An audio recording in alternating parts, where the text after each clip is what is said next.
તો કોઈ એક તારા માથાને મારવી છે જ્યાં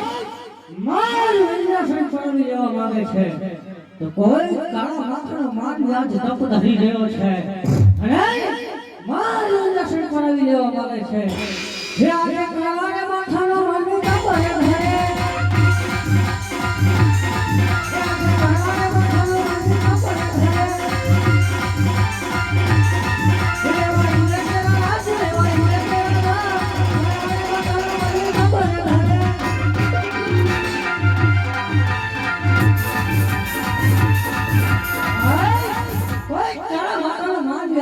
ઇન્દ્રસન ભરાવી લેવા માંગે છે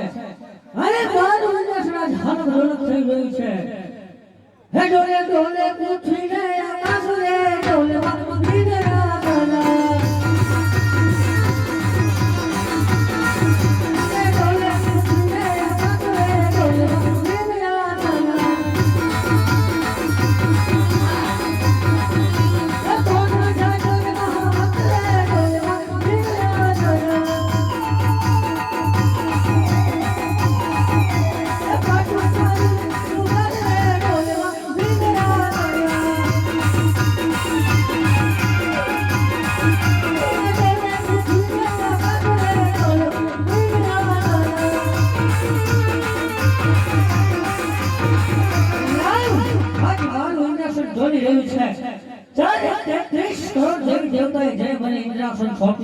ત્યારે કહ્યું હતું કે જ્યારે પણ સંકટ પડે ત્યારે યાદ કરજો તો લાવ હું હાલ હાલ રંગદેવને યાદ કરું હે આજે ઇન્દ્ર બોલાવે બ્રહ્મા આવજો રે હે આજે ઇન્દ્ર બોલાવે બ્રહ્મા આવજો રે હે જો લગન બોલાય જો લગન બોલાય જો લગન બોલાય ઇન્દ્ર બોલાવે બ્રહ્મા આવજો રે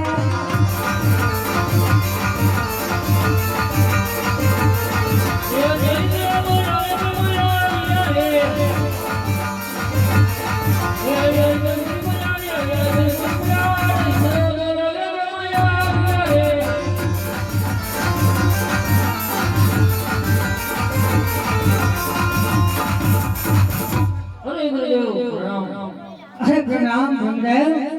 अरे गुरुदेव અત્યારે મને બોલો અરે બ્રહ્મદેવ પહેલા તમસુડાને હજારો વર્ષ સુધી સંભળતા હતા પણ કોઈ દિવસ મારા સંગે બેઠો નથી અને છેલ્લા 5 દિવસની અંદર મારું ઇન્દ્રસન પાંદડાની માફક દોરી રહ્યું છે તો કોઈ એવો કામ માતાનો માનવી છે આજ મારું અને સંસાર લેવા માંગે છે અરે તમે આનો ક્રોધ ધરો પણ આ વિશે મને નથી જાણતો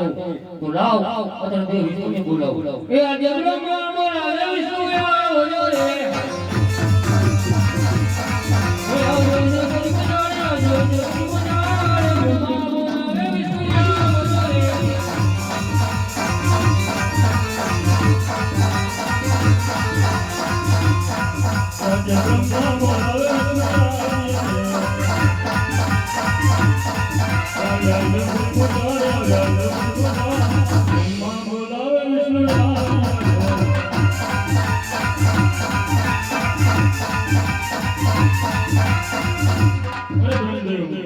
અત્યારે મને ઇન્દ્ર લોકમાં શા માટે યાદ આવી?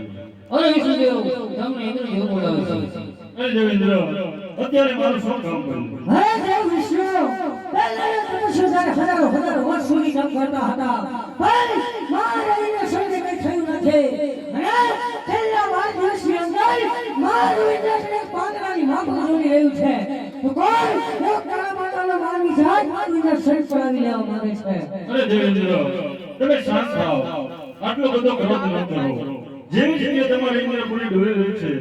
તેવી જ રીતે મારી વૈકુંઠપુરી પણ ડોલી રહી છે. આ વિશે હું કશું નથી જાણતો પણ લાવ અત્યારે દેવના દેવ મહાદેવને બોલાવો. આહા જે વિષ્ણુ હે બોલાવે